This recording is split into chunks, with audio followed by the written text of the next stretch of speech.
তোমাকে হ্যালো। প্রথমেই এশিয়া টাইমসের পর্দায় তোমাদের স্বাগত এবং তোমাকে যে বিষয়টা জানতে চাইবো যে সংবাদ মাধ্যমের উপর আক্রমণ মানে চতুর্থ স্তম্ভের উপর আক্রমণ। কালকে যে ঘটনা ঘটেছে বাংলাদেশে সেই বিষয়ে তোমার কি মতামত?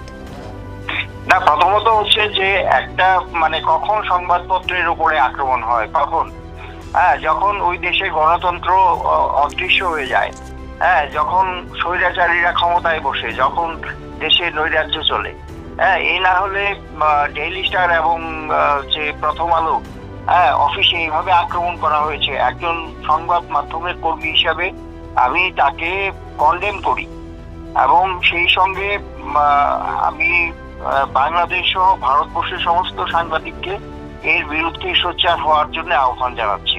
তবে এই যে অবস্থা চলছে বাংলাদেশে এখন, সেটা কিন্তু বেশি দিন চলবে না।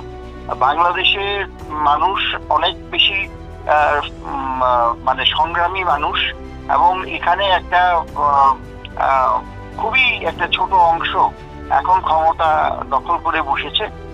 কাজেই বাংলাদেশের মানুষরাও এইসব কাজকর্ম সেটাকে মেনে নেবে না এবং তার বিরুদ্ধে তারাও সোচ্চার।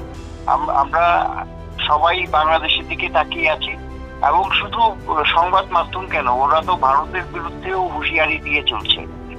কাজেই একটা পাকিস্তান পন্থী একটা নৈরাজ্যবাদীদের শাসন চলছে এখন বাংলাদেশে এবং এই কারণেই এই সংবাদপত্রের অফিসে এভাবে আক্রমণ হচ্ছে। এর আগেও অনেক সাংবাদিককে গ্রেপ্তার করা হয়েছে। কাজেই এমন একটা অবস্থা চলছে। তো কিন্তু মানুষ তার প্রতিবাদ করবে এবং আমি এই ঘটনার নিন্দা করছি এবং সবাইকে এগিয়ে আসার জন্য আহ্বান জানাচ্ছি। তোমার কাছে আরেকটা বিষয় জানতে চাইবো যে এই ঘটনার সাথে কারা জড়িত, তাদেরকে কোনো এখনো পর্যন্ত কি কাউকে অভিযুক্তরা পাওয়া গেছে, খোঁজ সন্ধান পাওয়া গেছে তাদের কারোর? এখনো এটা যারা করেছে তারা হচ্ছে শাসক দলেরই লোক।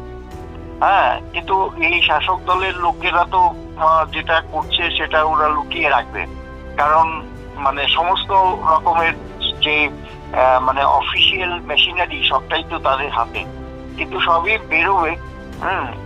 একটু সময়ের অপেক্ষা, এই আর কি। অসংখ্য ধন্যবাদ দাদা তোমাকে।